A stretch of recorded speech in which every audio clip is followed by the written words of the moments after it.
Hello everyone, welcome back to online study on. आज की इस वीडियो में बात करेंगे एसएससी जीडी 2021 के लिए सेट नंबर 5, जिसमें हम लोग प्रीवियस ईयर का जो जीके है उसके बारे में डिस्कस करते हैं। 2019 का पेपर किस तरह से था, साथ साथ कुछ एक्स्ट्रा क्वेश्चंस के साथ हम लोग डिस्कशन भी करते हैं। तो इस वीडियो को एंड तक देखिए और बताइए कि आपको ये वीडियो कैसी लगती है। तो चलिए शुरू करते हैं। सबसे पहले बात करते हैं एक छोटे से पॉइंट के बारे में। अगर आपकी मैथ्स वीक है और आप मैथ्स को अच्छे तरीके से सीखना चाहते हैं बेसिक से और चैप्टर वाइज मैथ्स को सीखना चाहते हैं, तो आपके लिए हमारे एप्लीकेशंस पे एक कोर्स चल रहा है जो कि बिल्कुल काफ़ी कम कीमत पे है और आपको स्टार्टिंग से लेकर के सारे मैथ्स के चैप्टर इसमें कराए जा रहे हैं। तो आपको करना ये है कि एप्लीकेशंस को डाउनलोड कर लेना है, जो कि इस वीडियो के नीचे डिस्क्रिप्शन में और स्टोर सेक्शन में जा करके आप वहाँ पर मैथ कोर्स को ज्वाइन कर सकते हैं। देखिए, सबसे पहला क्वेश्चन ये है कि बाराबती किला किस राज्य में स्थित है। बाराबती किला भारत के किस राज्य में स्थित है? तो यहाँ पे हमारा राइट आंसर हो जाएगा ऑप्शन बी, उड़ीसा में।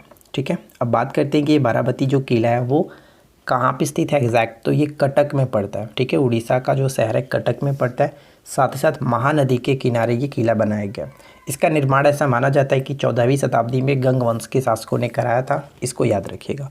चलिए, सेकेंड क्वेश्चन से कि गति का कौन सा नियम कहता है कि जब एक पदार्थ दूसरे पदार्थ पर जोर लगाता है तो दूसरा पदार्थ तुरंत पहले पर वापस बल लगाता है। थोड़ा सा घुमाया गया है लेकिन आपको समझने में कोई दिक्कत नहीं होगी। आई होप कि आप समझ चुके होंगे। तो यहाँ पे बात की जा रही है क्रिया के बराबर परंतु विपरीत प्रतिक्रिया, जो कि न्यूटन के गति का थर्ड लॉ है। तो यहाँ पे कह सकते हैं न्यूटन की गति का तीसरा नियम। ऑप्शन ए बिल्कुल सही आंसर है। इसका उदाहरण क्या होता है? थर्ड लॉ का उदाहरण की हम बात करें तो सबसे अच्छा उदाहरण माना जाता है रॉकेट का उड़ना। ठीक है, साथ ही साथ हम और भी उदाहरण देख सकते हैं, जैसे बंदूक चलाने पर बंदूक से झटका लगना और साथ ही साथ नाव से छलांग लगाने पर नाव का पीछे हटना। ये सभी चीज़ें इसके अंतर्गत आती हैं। आगे देखिए, रिपब्लिक पुस्तक के लेखक कौन है? रिपब्लिक पुस्तक के लेखक कौन है? सही आंसर हो जाएगा ऑप्शन सी, प्लेटो। ठीक है, प्लेटो ऑप्शन सी होगा करेक्ट आंसर। यदि मौद्रिक नीति ब्याज दरों के प्रबंधन और धन की आपूर्ति से संबंधित है तो राजकोषीय नीति किससे संबंधित है? तो राजकोषीय कर नीति का संबंध हो जाता है कराधान और सरकारी खर्च से। यहाँ पे ऑप्शन बी बिल्कुल करेक्ट हो जाएगा। नेक्स्ट क्वेश्चन की किस अमेरिकी पत्रकार ने धरसाना में नमक सत्याग्रह विरोध प्रदर्शन को कवर किया था? तो ये काफ़ी फेमस थे, वेब मिलर। ठीक है, वेब मिलर जो कि अमेरिका के एक जर्नलिस्ट थे। और ध्यान दीजिएगा, यहाँ पे राइट आंसर वेब मिलर होगा। और यहाँ पे अगर हम बात करें नमक सत्याग्रह, तो नमक सत्याग्रह से संबंधित 2-3 क्वेश्चन आपको याद रखने हैं। जैसे नमक सत्याग्रह स्टार्ट कब हुआ था? तो ये स्टार्ट हुआ था 12 मार्च 1930 को, जो कि कह सकते हैं साबरमती आश्रम से स्टार्ट किया गया था महात्मा गांधी जी के द्वारा। 78 और प्लस खुद एक थे, यानी 79 व्यक्तियों ने जो कि कह सकते हैं महात्मा गांधी जी के साथ 78 लोग इस यात्रा में शामिल हुए और लगभग 24 दिनों की यात्रा के बाद डांडी पहुँचे 6 अप्रैल 1930 को, और जाकर के वहाँ पर नमक जो कि कानून को तोड़ा गया था। और साथ ही साथ यहाँ पे एक ही ध्यान रखना है कि जो ये स्टार्ट हुआ था, कहाँ से स्टार्ट हुआ था? साबरमती आश्रम से। इसको याद रखिएगा। चलिए आगे बढ़ते हैं। नेक्स्ट प्रश्न कह रहा है कि समाज के गरीब वर्ग में बाजार मूल्य से कम मूल्य पर खाद्यान्न वितरित करने के लिए बफर स्टॉक बनाया जाता है। उस दाम को भी कहते हैं, उस दाम को किस नाम से जानते हैं? जारी मूल्य के नाम से जाना जाता है। सी करेक्ट है। ये सभी क्वेश्चंस आपका प्रीवियस ईयर में एक शिफ्ट में पूछे गए क्वेश्चंस हैं। तो पहले देख लीजिए किस तरह के क्वेश्चंस पूछे जा रहे हैं, उसके बाद हम लोग जो कि अलग से प्रैक्टिस सेट स्टार्ट करेंगे। ठीक है, निम्नलिखित में से कौन सी पर्वत श्रृंखला भारत, पाकिस्तान और चीन तक फैली हुई है? तो सही आंसर क्या होगा? काराकोरम। ठीक है, काराकोरम ध्यान रखिएगा। देखिए, काराकोरम एक किर्गिज भाषा का शब्द है जिसका अर्थ होता है काली भुरभुरी मिट्टी। इसको याद रखना है। और काराकोरम की सबसे जो ऊँची चोटी होता है वो K2 होता है, K2। ठीक है, जो कि हम कह सकते हैं जिसको गॉडविन ऑस्टिन के नाम से भी जानते हैं। और इसकी जो ऊंचाई होती है वो कितनी है? तो 8611 मीटर। ये आपको याद रखना है। तो बस, और इसके अंतर्गत काराकोरम जो है इसके अंतर्गत हिस्पर दर्रा, सियाल दर्रा, ये इसी के अंतर्गत आते हैं। नेक्स्ट वन देखिए, निम्नलिखित में से कौन सी नेपाल की सबसे लंबी नदी है? नेपाल की सबसे लंबी नदी कौन सी है? तो यहाँ पे कह सकते हैं कर्णाली। ठीक है, कर्णाली नदी जो कि नेपाल की सबसे लंबी नदी है। और भारत में इसको हम लोग घाघरा के नाम से जानते हैं, जो कि गंगा की एक सहायक नदी है। गंगा में बाएं की तरफ से आकर के मिलती है ये। किस संगठन को 3 बार नोबेल शांति पुरस्कार दिया गया? ध्यान दीजिएगा, शांति पुरस्कार। वैसे तो आपको पता है कि नोबेल पुरस्कार 6 क्षेत्रों में दिए जाते हैं। ठीक है, पहले 5 क्षेत्र में था, लेकिन 1969 से अर्थशास्त्र भी इसमें जोड़ा गया था, टोटल 6 हो गया। लेकिन जो शांति का नोबेल पुरस्कार होता है ये ओस्लो की सरकार यानी नॉर्वे की जो राजधानी ओस्लो है वहाँ की नॉर्वे की गवर्नमेंट कह सकते हैं उसके द्वारा दी जाती है, जबकि 5 क्षेत्रों में बाकी 5 क्षेत्रों में ये स्वीडन के सरकार के द्वारा दी जाती है। ठीक है, तो यहाँ पे हम बात करें कि 3 बार नोबेल पुरस्कार किसे मिला है, तो सही आंसर हो जाएगा रेड क्रॉस की अंतर्राष्ट्रीय समिति को। सही आंसर है ऑप्शन बी। लेकिन बात करते हैं कि कब कब मिला, ये आपको याद रखना है। तो ये इनको 3 बार मिला है, 1917 में, साथ ही साथ 1944 में और एक 1963 में। क्लियर। और बात करें यहाँ पे रेड क्रॉस की, तो एक छोटा सा पॉइंट और भी याद रख सकते हैं। रेड क्रॉस की स्थापना कब हुई थी, तो रेड क्रॉस की स्थापना 8 मई 1863 को किया गया था। हेनरी ड्यूनेंट कह सकते हैं या फिर ड्यूरेंट कह सकते हैं, तो ये आपको याद रखना है। ठीक है, अब यहाँ पे बात कर रहे हैं कि रेड क्रॉस को 3 बार मिला, लेकिन अगर हम बात करें कि 2020 का जो शांति का नोबेल पुरस्कार है वो किसे दिया गया, ये भी तो एग्जाम्स के लिए इंपॉर्टेंट हो सकता है। तो इसको याद रखना है कि 2020 का शांति पुरस्कार वर्ल्ड फूड प्रोग्राम को दिया गया। ठीक है, विश्व खाद्य जो प्रोग्राम है उसको दिया गया। बस इतनी सारी चीज़ें आपको याद रखनी है। चलिए नेक्स्ट वन है, 1993 में WTO कृषि समझौता किस राउंड में हस्तांतरित हुआ, तो इसका संबंध हो जाएगा Uruguay round, option A. Option A बिल्कुल करेक्ट है।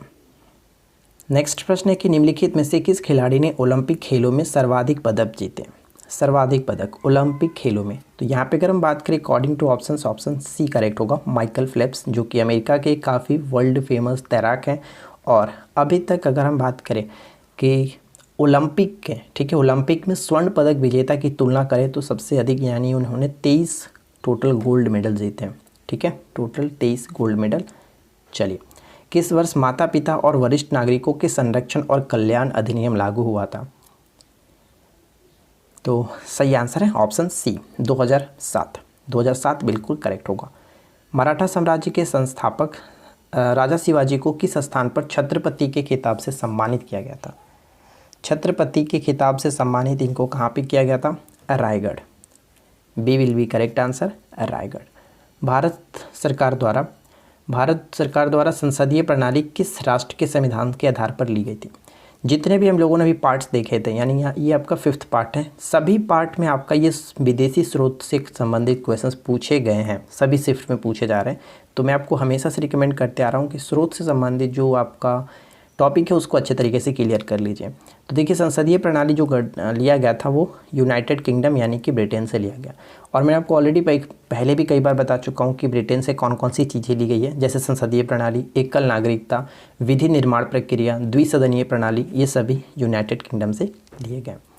चलिए आगे बढ़ते हैं।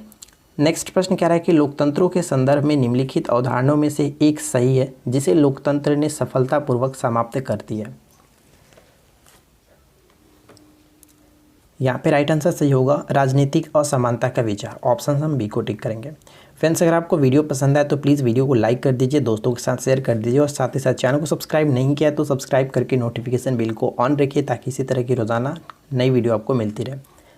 नेक्स्ट वन है कि या तो सतह या फिर सतह के नीचे से पानी की छोटी मात्रा पौधों की जड़ों तक पहुँचाने की प्रक्रिया को क्या कहते हैं। ये बहुत इंपॉर्टेंट प्रश्न है, इसको ध्यान रखिएगा। इसमें क्या होता है, पौधे को इस टाइप के हम लोग जो पौधे के जड़ों तक पानी पहुंचाने की जो प्रक्रिया होती है इसको हम लोग ड्रिप सिंचाई कहते हैं या फिर ड्रिप इरिगेशन कह सकते हैं। इसके अंतर्गत ये होता है कि इस विधि में पानी को पौधों की जड़ों में बूंद बूंद करके टपकाया जाता है। बहुत ही कम, मतलब कि पानी का ज़्यादा वेस्ट नहीं होता है, जितनी ज़रूरत हो उतनी ही दी जाती है। ठीक है, इसलिए इसको हम लोग टपक सिंचाई भी कहते हैं या फिर बूंद बूंद सिंचाई के नाम से भी जाना जाता है। तो फिलहाल यहाँ पर राइट आंसर हो जाएगा ऑप्शन ए। नेक्स्ट प्रश्न है कि 5वीं शताब्दी ईसा पूर्व में लिखा गया पाली कैनन किस धर्म का मूल ग्रंथ है। तो इस प्रश्न का राइट आंसर हो जाता है ऑप्शन डी, बौद्ध धर्म का ग्रंथ है। पाली कैनन कह सकते हैं थेरवाद बौद्ध परंपरा में ग्रंथों का मानक संग्रह, जबकि इसको पाली भाषा में संग्रहित किया गया, संरक्षित किया गया, इसको याद रखना है। लोक नृत्य घुमरा किस भारतीय राज्य से संबंधित है। लोक नृत्य घुमरा का संबंध किस भारतीय राज्य से है, तो यहाँ पे करेक्ट आंसर होगा option C, Orissa. Orissa right answer हो जाता है। नेक्स्ट क्वेश्चन देखिए, पूछा गया था जनवरी 2019 तक सार्क के महासचिव कौन है। तो अकॉर्डिंग टू ऑप्शंस, वहाँ पे ऑप्शंस आपका ये था कि अमजद हुसैन बी सियाल, ये टिक कर सकते थे। लेकिन फ्रेंड्स ध्यान दीजिएगा, अगर हम यहाँ पे बात करें 2019 तक तो ये थे, लेकिन अभी अगर हम चेंजिंग की बात करें तो वर्तमान में बदल चुके हैं और उनका नाम क्या है, तो मैंने यहाँ पे एक छोटा सा पॉइंट सार्क से संबंधित लिख रखा है ताकि आपको यहाँ से कुछ क्वेश्चंस पूछे तो आप आसानी से करके आओ। देखिए सबसे पहले बात करते हैं सार्क। सार्क को हिंदी में दक्षेस भी कहा जाता है, south Asian association for regional corporation, जो कि सार्क का फुल फॉर्म है। इसको याद रखना है। इसकी स्थापना 8 दिसंबर 1985 को की गई थी और इसका जो सचिवालय है वो काठमांडू नेपाल में स्थित है। इसके सदस्यों में एक टोटल 8 देश हैं और वो 8 देशों का नाम यहाँ पे देख सकते हैं: अफगानिस्तान, बांग्लादेश, भूटान, भारत, नेपाल, मालदीव, पाकिस्तान और श्रीलंका। सबसे अंतिम जो देश था यानी कि नवीनतम जो अभी तक का देश है वो अफगानिस्तान को जोड़ा गया था। 2005 में आयोजित हुए 13वें वार्षिक शिखर सम्मेलन में सार्क का सबसे नया सदस्य बना था अफगानिस्तान। ठीक है। वर्तमान में अगर हम अध्यक्ष की बात करें तो श्रीलंका के राजनयिक, जो इनका नाम देख सकते हैं, श्री वीराकुन। इनका पूरा नाम होता है एसाला रुवान वीराकुन। ठीक है। जो कि मार्च 2020 से जो कि सार्क के महासचिव हैं। तो आई होप कि फ्रेंड्स यहाँ तक आपका कोई डाउट्स नहीं होगा और सार्क से संबंधित जो भी प्रश्न पूछे जाने की चांसेस है वो मैंने यहाँ पे सभी के सभी करा दिया। वीडियो कैसी लगी नीचे कमेंट्स करके जरूर बताएं। अच्छी लगी हो तो लाइक कर देना, दोस्तों के साथ शेयर कर देना, साथ ही साथ चैनल को सब्सक्राइब करके नोटिफिकेशन बिल को ज़रूर से ज़रूर ऑन रखिए ताकि आपको आने वाली वीडियो की नोटिफिकेशन ऑन टाइम मिलती रहे। चलिए मिलते हैं नेक्स्ट क्लास में। Thanks for watching.